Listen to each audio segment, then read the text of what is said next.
Hello, my fellow Extraordinary Americans. I'm Cosmos Dar, and this is Extraordinary America. What is Extraordinary America about? You see, American identity is about freedom, the opportunity for a better life, and the pursuit of happiness. However, most Americans are not free when it comes to the financial front. Most Americans are suffering from financial slavery due to loss of jobs, stagnant wages, inflation, and debt of all kinds. Wealth and income inequality runs rampant across America, and the middle class is all but disappeared. So what is Extraordinary America about? Extraordinary America is about the abolition of financial slavery. It is about the financial freedom of the 99%. It is about the nation of immigrants and descendants of immigrants awakening and unleashing the extraordinary within themselves and setting themselves free. The path to financial freedom is through entrepreneurship and investing on the light side. It is about financial education, not only when it comes to money in the monetary systems, but also in regards to how to start a business, investing, especially when it comes to precious metals and real estate. In this podcast, I interview guests, many of whom came from humble beginnings, to see how they did it and how they attained financial freedom in their own lives and how they did business. And it is my hope that you will be inspired and you will want to awaken extraordinary within yourselves and realize the American dream. Once again, welcome to Extraordinary America. The show, my fellow Extraordinary Americans. For today's guest, we have Andrea Bell. Andrea is the founder and CEO of Profitability, a full-service accounting firm. She loves helping businesses scale and grow to be a vehicle for time and financial freedom. She's the founder of Thrive, a women's business community that supports women entrepreneurs to take their businesses to the next level while keeping a healthy work-life balance. Andrea has over 20 years experience in accounting and has helped hundreds of businesses scale and save millions of dollars in taxes.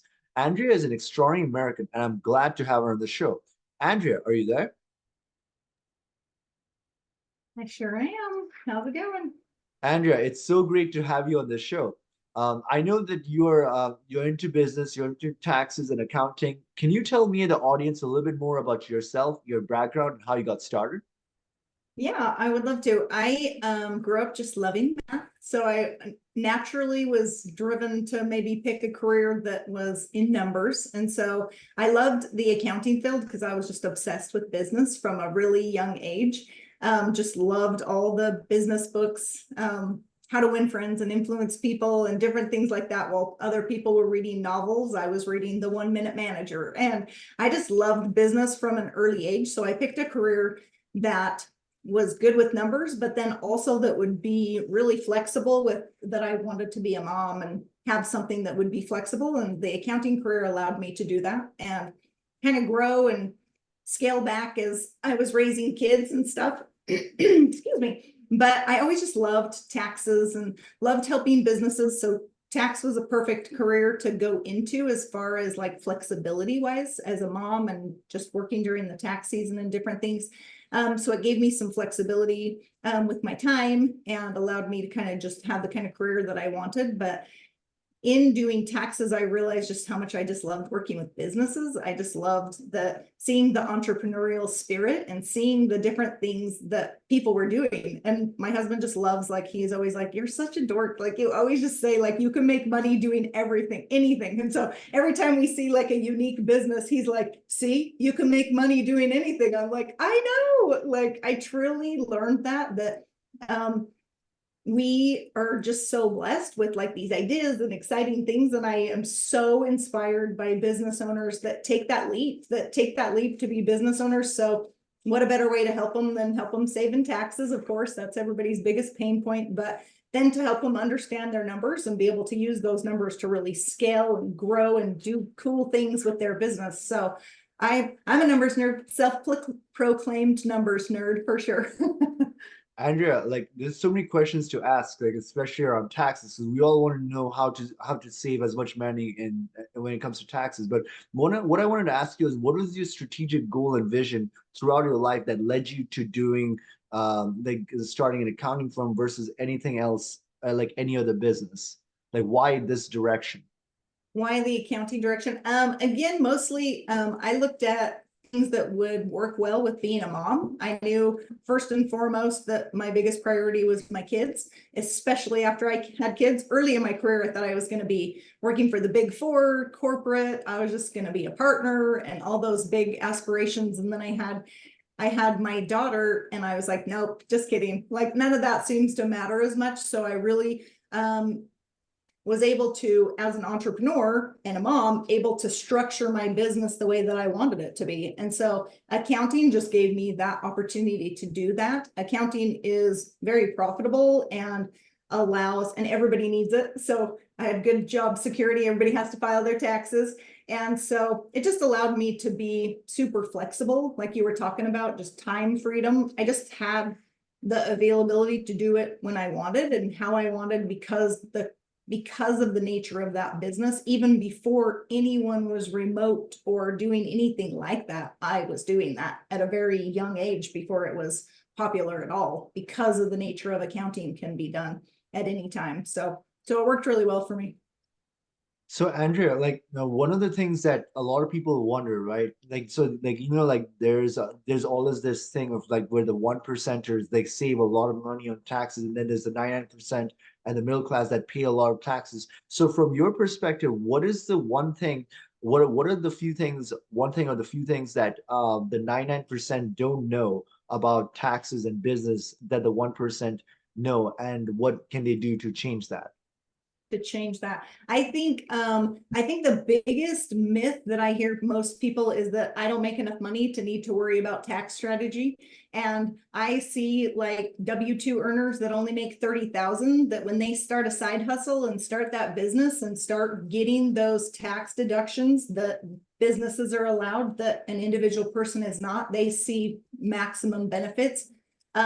The second thing I would say, the biggest thing that I think is not always just a tax strategy, but like a wealth building strategy too, is to buy rental properties like as early as possible because you're building your assets, you get that huge depreciation expense. So it offsets all the income that you are making, if you do it smart. I don't recommend doing it just to do it. But if you can make money doing it as a great vehicle to make passive income and then push all of those taxes off to the future and be able to potentially push them off indefinitely into the future with 1031 exchanges. So those are two really cool vehicles for tax savings for even just an ordinary person.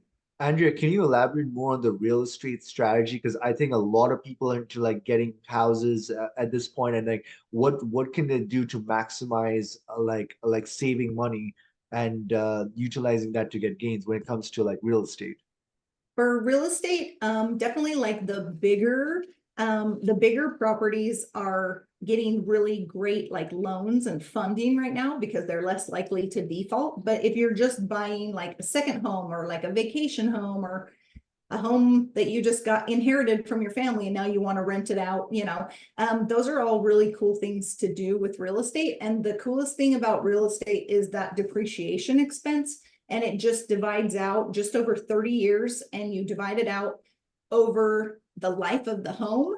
But it's a big enough amount, because real estate is usually pretty big and expensive. It's a big enough amount that it offsets most of the income that's earned. So it's just a cool strategy that way. If you start out small, a lot of people rent out their basements. A lot of people are doing VRBO and seeing even bigger profits from doing it that way with short-term rentals, and just seeing some really cool things that they're able to do with their houses or their second homes. So, like, I would say, like, as a continuation to all the questions I'm asking, like, what is something that the rich know about tax strategy that the middle class and the other classes would not know or like just people that are under six figures or six figures would not know from your perspective?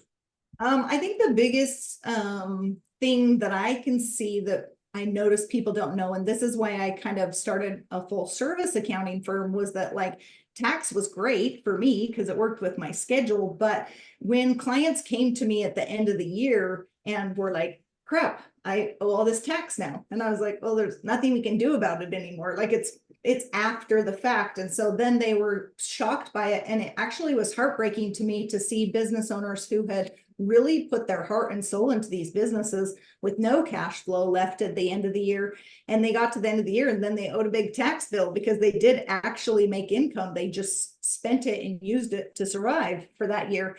And so that was heartbreaking to me. And my answer to that was to be able to start early. If you start early in the year and you really are strategic about the way you spend and how you spend, and being strategic about setting aside the money for if you do have taxes, just being more strategic. There are things we can do throughout the year to really minimize that tax liability without having to, just get to the end of the year and be like, oh, it is what it is. I got to pay it.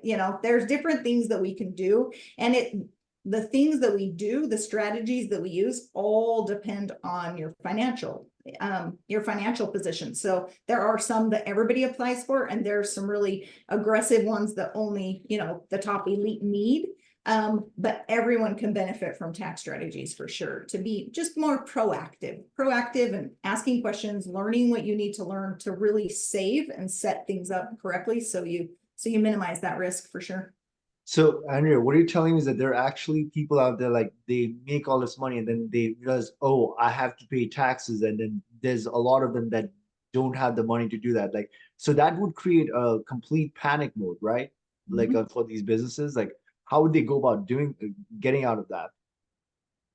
Most of the time they end up having to put it on debt, and that's what we definitely want to not recommend and discourage people from doing that.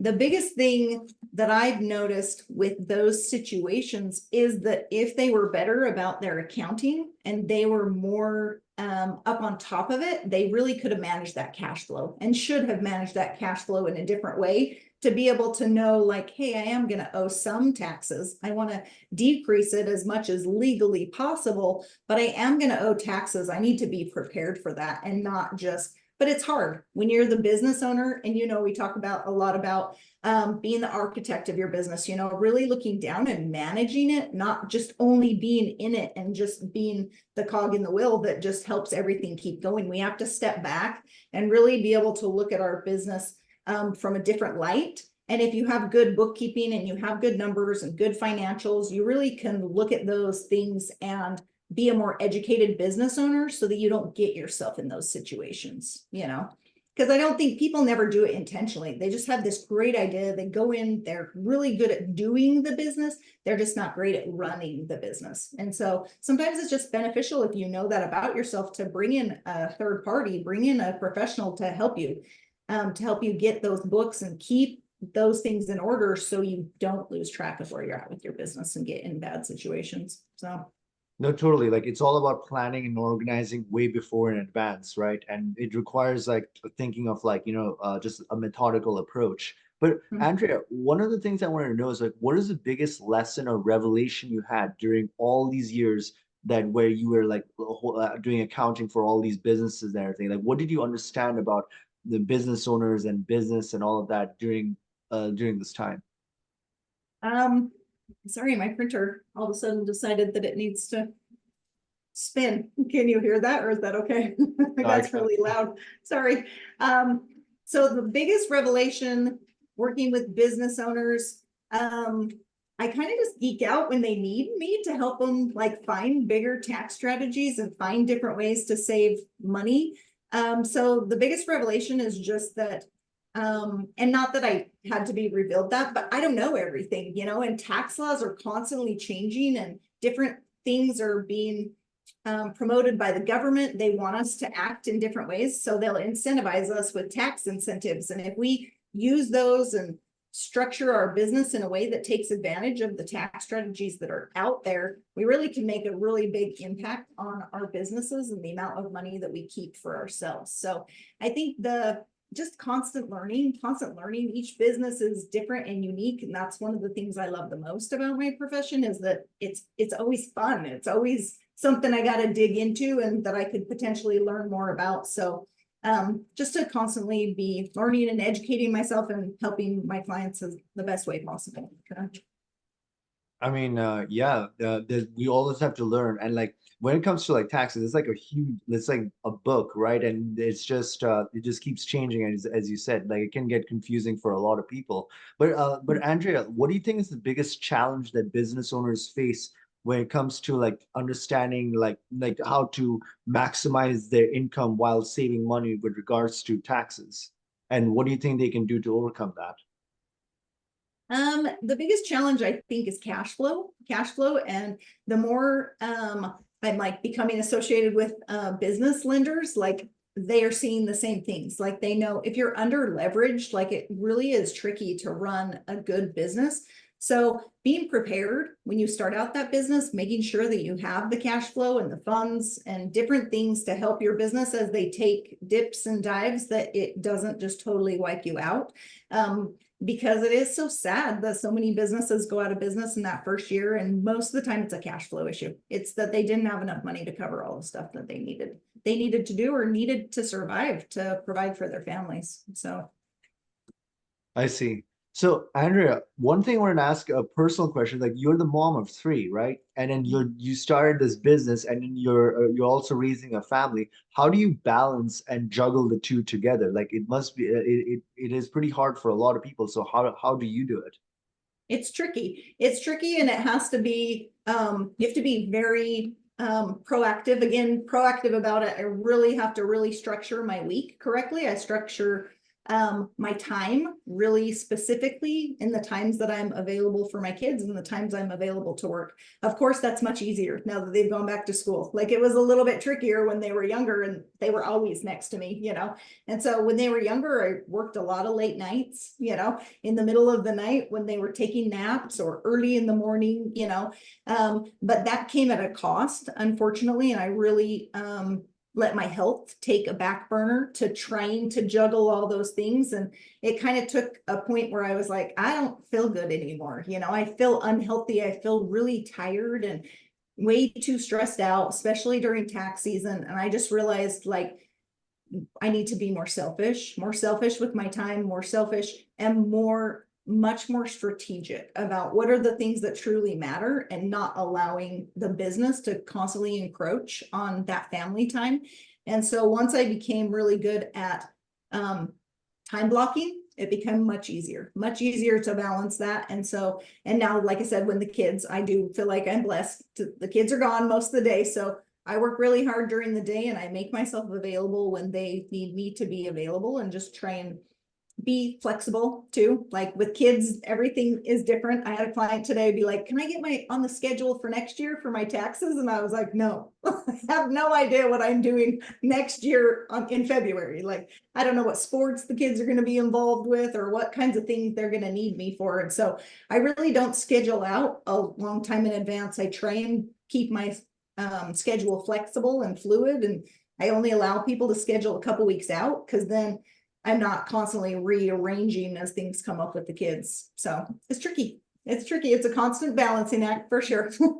But Andrea, you make it sound so simple. Like time management, I get time management, but it's like a lot of people find it so difficult to manage time, like where they're trying to create a balance in their family life and also trying to create a successful business. And I'm asking this for the sake of the audience, because there's a lot of people in the audience that have families, right? And their major thing that stops them from trying to grow and scale a business is that they have to like put time for that, and how they're going to maintain time on top of doing like a job and then getting away from that job. So Yeah, it's tricky for sure. And like I said, that was a lesson that I learned several years ago, and I had to learn it the hard way. You know, I had gained a lot of weight and just wasn't taking care of myself. So really, my biggest aha, and I can't remember who I even learned it from, was to really create your ideal week.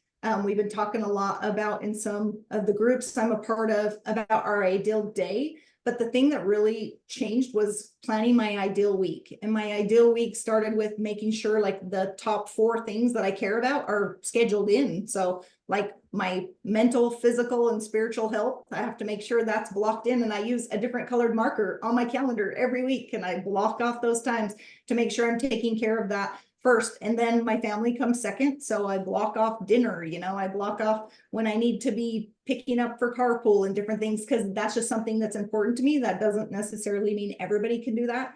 And then I block off date nights for my husband and I. You know, early on we realized like that was really important to put effort into that relationship. So I make sure like we always have that blocked off. I don't schedule appointments on those times when we have that. And then really just then work comes last. And unfortunately, when we're early business owners, work comes first. You know, when I looked at my schedule at first, when I was like, I'm off, like something's off. And then I was like, well, how many hours am I working during the day? Like 20 hours a day. And of course, I can't fit all the things that are important to me in 4 hours. So I had to really look at the end of my life, like, what am I going to be remembered for? Are my kids and my family and my friends going to be like, she worked a lot, she was great, or were they going to say, like, I was always available, that I was a good person, that I served and loved my neighbors, that I served my kids, that they felt like I was always available as a resource for them. And I do know that's hard. But like I said, I strategically, like, I don't usually work after 2:30. Like, I schedule off because the day is crazy once the kids get home, and I want to be with them to take them places. But carpools and asking friends for help and grandma to take sometimes, that really helps us be able to balance. Sometimes things with work do come up, and we got to be willing to ask for help. And then the other main thing is, I noticed with like my business, like if I try and do everything, it's so overwhelming. But if we can divide our business into 3 different sections, and I call them just like the 3 Ps because it's easy to remember, but promotion, we don't have a business until we make a sale. You have to be promoting your business. So I do that on a whole separate day. Like, I schedule out a time block for just working on marketing and advertising and different things to promote my business. And then production, and that's always like looking at like my procedures. Are my procedures clear? Can I hire somebody to do that so I don't have to do it anymore? Do I have processes in place? And then my people, like, am I hiring the right people? Am I putting effort into helping them grow and do the things that they need to do? And can I afford them? That's always important to look at too. And then profits. So like, are we profitable? Constantly looking at those numbers and making sure. But I don't try and do that all the time. I kind of imagine it like hats. Like, I put my accounting hat on one day and put my marketing hat on another day. And then I put, my people hat and go take care of my people and my production and things like that. And so I think that really helps too, is really to just not just time block like just different parts of your day, but time block like the things that you absolutely need to focus on for your business. And that really helped me a ton, to not just be overwhelmed with trying to do everything every day. I was like, I only have to look at this once a week or every other week, and so that really helps a business owner also to try and manage their time until they're to a point where they can then hire somebody to do that for them. I think the word you wanted to use there is compartmentalization, because I can Yeah. see that you're very good at compartmentalizing the different sections of business and everything. So Andrea, if let's say you have like a female entrepreneur or businesswoman that is also mother to children, and she wants to like basically start a business, but she's afraid that she'll not be able to manage both of them at the same time. What advice would you give to such a person if they are ambitious to start a business? I would say start small and get started, do it. A side gig is great. That's how I started when my kids were young. I didn't want to go back and work for the CPA firms when they were little. So I didn't, but I just started by helping people that I know, reaching out and doing friends and families, books and things that I could do on my timetable. And so just to start small and only do what you can, like, be honest with yourself, what you can actually handle. There was times in our marriage, especially during like in 2008, like that affected us big time. My husband did end up not losing a job, but hating his job. So he ended up quitting, and Pretty he much took a most huge, people. yeah, it was terrible. And it was a really great job for several years. And then it just got to a point with different management and stuff. It just wasn't doable anymore. It didn't fit for our family. So then he took a huge pay cut. And at that time, like, I had to do something different that I didn't necessarily want to. I had to work a lot more. But when I went into that interview, I had every intention to take a full-time job. And instead, I ended up asking for what I really wanted. And I wanted to work from home part-time. And it was so interesting that it made that manager, I didn't get the job I applied for, but in the next couple of days, he called me back and was like, I have something even better. It's twice the rate. You can work from home. We only need you in office one day. He's like, you'd be perfect for this. And I hadn't even thought of you for that until you asked. And so I think sometimes, like, if we just ask for what we truly need, if we're honest with ourselves, if it is that we need to offset and make some money to help our household, just do enough to get what you need to get by in those early years. But there's also the potential to, really do it correctly and price correctly. And you can be very profitable even working minimal hours. And that's definitely what we want to attain. grow to, is to be able to work minimal hours and make maximum. And that's what has been awesome about the accounting profession. Like for, I don't know how many years, it's been like the number one most profitable stay-at-home mom job, like is bookkeeping.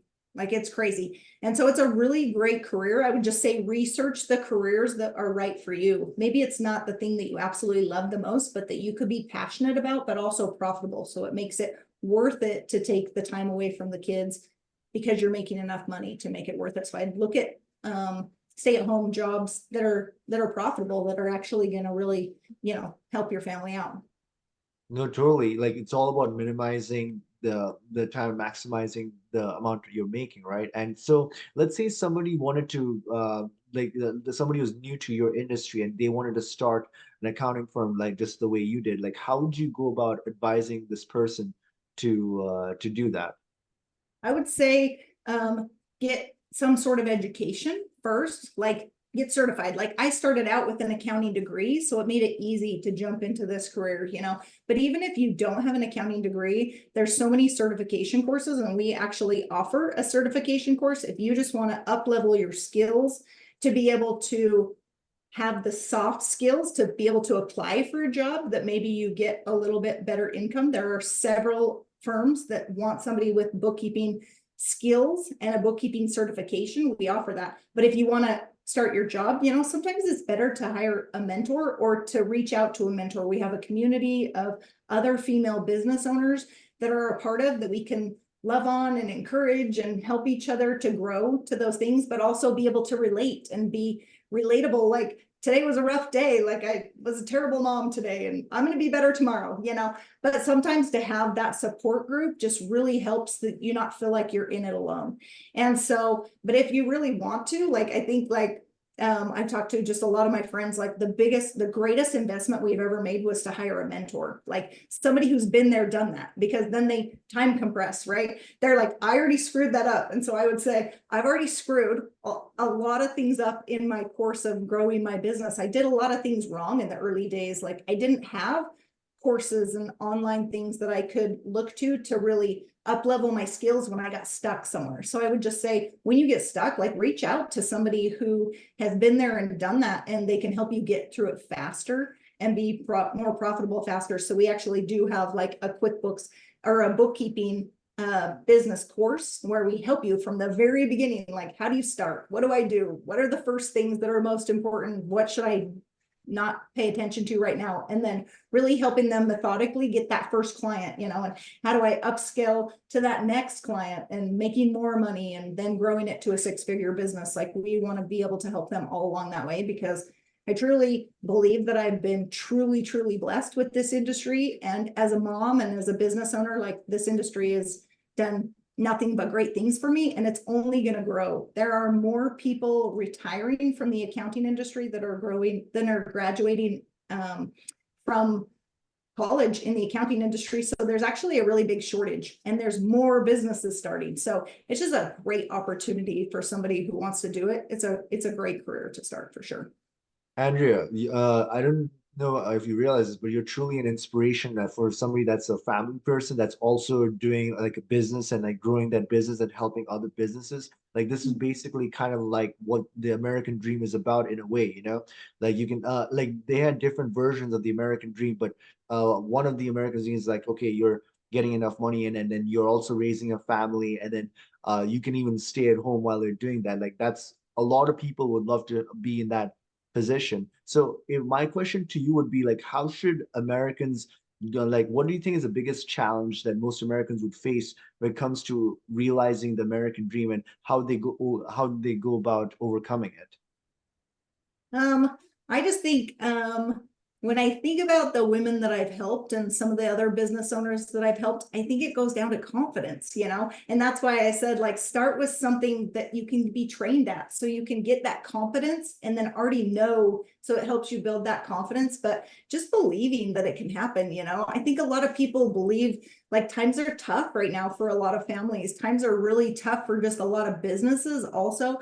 But if we get stuck in that negative mindset, then, we're really going to struggle. But if we truly believe, and I truly, truly, genuinely believe that the American dream is still alive and well, that like businesses are crazy profitable right now too, that we just need to keep our mindset right, keep growing, progressing, not get hard on ourselves when things get bad and things get frustrating, because we all experience it. We all have issues in our business, people issues and pricing issues and clients aren't happy today issues, and if we take all of that to heart and believe that it means something inertly about us, then we're wrong. So just keeping yourself, like spending that time in the mornings to take care of yourself and make sure that you're in a good headspace, you're going to be more successful as you do things to build that confidence. So I would say, go for it, do big things, and you'll be able to accomplish big things. So No, the part of this episode is to show that the American dream is alive and well. Like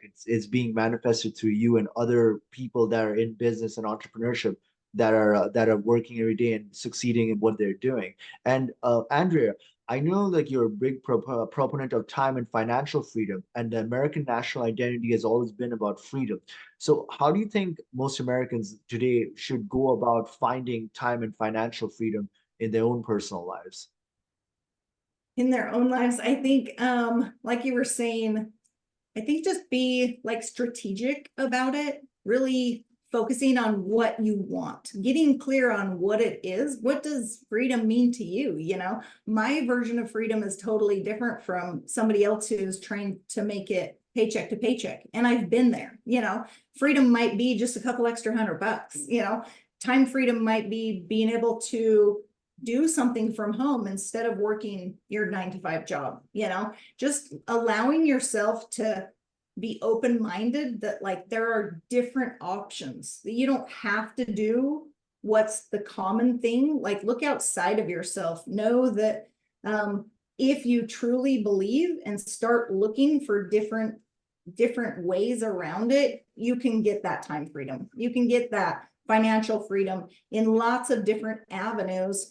And I just think, yeah, look out there. There's lots of options for lots of different things, whatever your heart may desire, and not comparing yourself. The biggest thing I see with women, especially, I know men do it too, but definitely women do it more, is stop comparing yourself to somebody else. You're comparing your worst day to their best day, and you're always going to come up short, So comparison is the biggest thief of happiness. And so I would say just, start small, do a little bit better every single day. Maybe you just get 15 minutes more time today because you have a little bit better commute, or maybe you can work one day from home instead of 5 days in the office, and just start asking for what you want and build whatever dream, whatever life lights you up. It's different for everyone. And But so but Andrea, how are you gonna keep it up with the Joneses if you don't compare? you have to not care. You have to not care. It's not important. It just matters what's important to you. No, I agree with you completely. Like comparing and judging, and then that's just like not the way to go. You have to understand the best, what was your previous self, and you got to be better than what you were yesterday. And that's a more healthy approach. Because if there's always going to be somebody better than you and somebody that's worse than you. You cannot spend the rest of your life just comparing yourself to others. So that's true. Yeah, that just came to me, like, so I don't know if it relates at all, but the biggest lesson I think that has blessed me the most in my life was my husband's like, you're so funny. Like you see like a successful person, you like want to shake their hand and meet them. I'm like, I want to know what lights them up. But I get that excited about other people too. Like I love hearing the stories of like an Uber driver and how they came to this country and now their kid is a Harvard graduate. And I'm just like, that's such an awesome story. Like we all have amazing stories, but my dad taught me when I was very young, and it's what his dad taught him too, was that you're not better than anyone. Like when we try and put ourselves above someone, then we're hurting that other person, but you're not better than anyone, but you are just as good as everyone. So whether that person makes $1 million or $5, like I'm just as good as that person. I don't have to devalue myself because they've accomplished great things. Like I can think they're awesome and aspire to do better for myself, all the while not affecting my self-esteem because of something somebody has or hasn't accomplished. And so I think that's a really great lesson just in business and everything, that kind of as we're just like servant leaders and helping others that haven't got there, and then, being inspired by people who've done bigger things than us. That just is a lot more successful life. And you get out of the rut of keeping up with the Joneses, because you're just happy with yourself, but knowing, like, if I want more, I can go get more. If I think that thing is awesome that person has, like, I better work harder or figure out a way to get it. So I think it's inspiring. No, totally, Andrea. I couldn't agree more.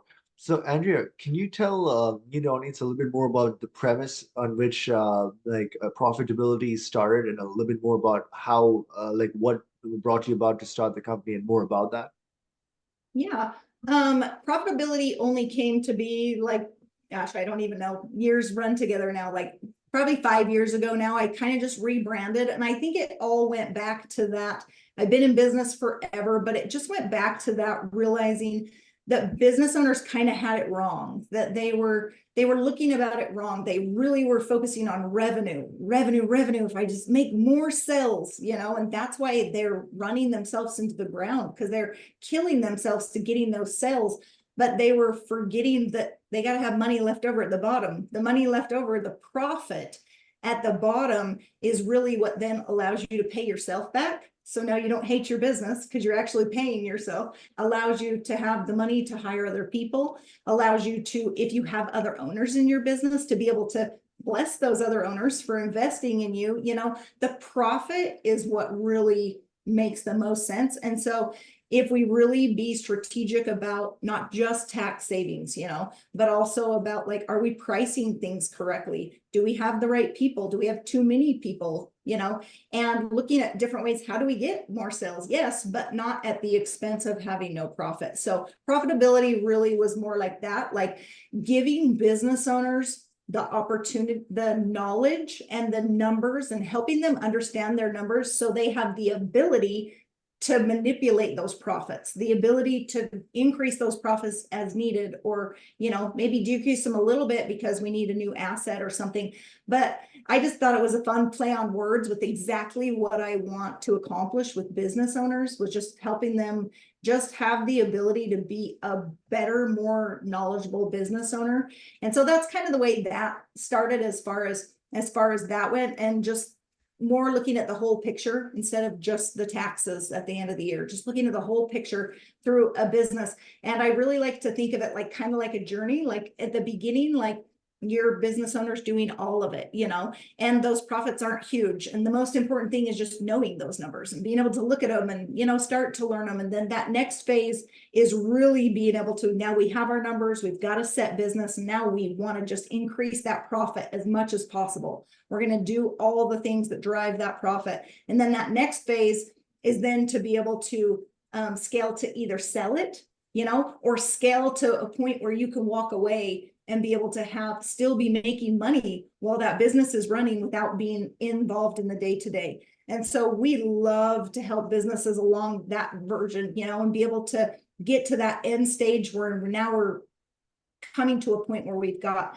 passive income and we're helping people generate, generational wealth. And that is a really free place to be. That's true financial freedom, and that's really what I've been able to do.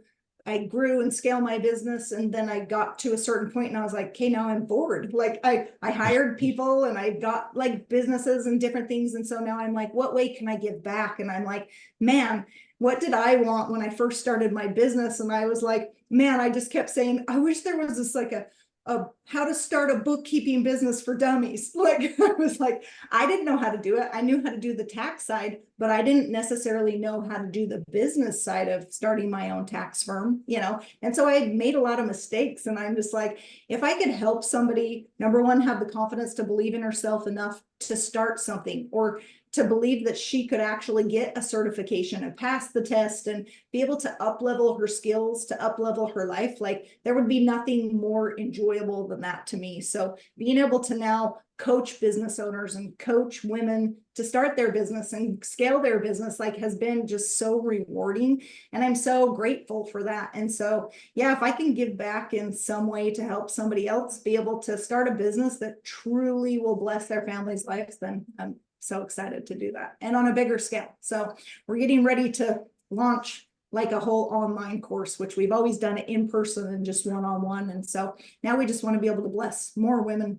It's hard out there for a lot of people. And this isn't an industry that can only work in the US. Like you can work nationwide and be able to do this. You know, it's a need for every business owner. And once they get to a certain point, they're going to hire it out. So we want to have people ready and willing to do that when they need them.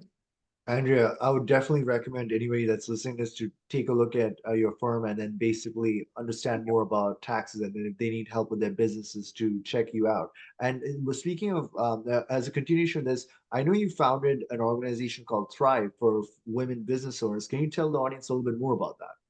So Thrive started out as just like women's retreats. I just had a dumb idea one day and I was like, what do I need right now? And I was like, oh, I need a vacation. I need a break. And so I was like, I bet other women do too, but I'm also business minded. So I have a hard time just doing vacation for vacation. So I was like, what if I spent an You're entire supposed week? you're supposed to be on vacation. Oh my God, Andrea. My brain doesn't function like that, but I'm like, what if I was on vacation, but I also was planning for next year? And I was like, I bet other business moms want to do that too. We want a reason to go on vacation, but Nice. we're gonna work on our business too. So it started as just a female business retreat. I just got a dumb idea and I was like, let's see. And I threw it out on Facebook and I had a really great response. And we had a blast and it was just awesome. And I just realized what women have to offer, and realized that I wasn't alone in that. Sometimes being an entrepreneur, especially a female mom entrepreneur trying to do it all, and your husband's like, what are you doing? And you're like, I'm trying to build a business that's going to be awesome, but it can be very lonely. It can be very lonely and very frustrating. And so we're just working, it's just small, you know, we're just working on building a community of women who want to come together and support each other. And we just want to be a resource for that. And so we just have a Facebook group, and it's just going to be super fun and super encouraging. We're just going to add lots of free content to help women grow their business and have the confidence to grow bigger and take care of their health and their lives, and help them learn tips and tricks to balance their life better. And so it's new, it's in its infancy for sure, but yeah, it's awesome. It's been really, really rewarding. That is awesome, Andrea. And so, Andrea, how can our audience connect with you to get to know more about you and your work and everything that you do? So if you just want to connect with me just in general, my personal website is the Andrea Bell. Of course, it's a little bit common, so we had to add the at the beginning. So theandreabell.com, and then it will redirect you to any sort of resources you need. If you're a business and you need help with your books or your taxes, like, we would love to help you. We have a fantastic team of female business owners who work from home and however they want. Some of them work a lot, some of them work a little bit, and we just love giving that opportunity to women. And then we'll also direct you to our Thrive site if you want to become a member of that community, or if you want to take any sort of those courses. Those will be listed on the Thrive site as well.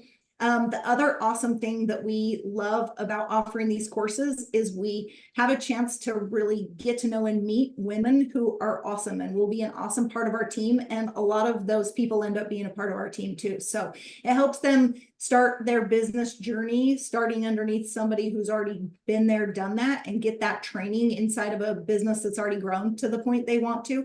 And so that's been really rewarding too, having them come on and help us grow and stay. And sometimes they learn enough and they go out and just excel on their own in their own businesses. So it's been really awesome. So that could be an awesome opportunity for people who take our courses too. We only take the top of the top, you know? And so, but if you're excelling and we love you and think you have potential, like, you could potentially become part of our team also. So it's awesome. It's a cool opportunity. Andrea, thank you so much for taking the time to be on this podcast and share your wisdom regarding taxes and business in general. I really appreciate that, and I'm sure the audience appreciates it. And we hope that you come back at a later time to the show. Oh, thank you so much. Thanks for having me. Like, it's been a true pleasure, and I follow and watch the things that you do. So I appreciate being here, and it's been super fun.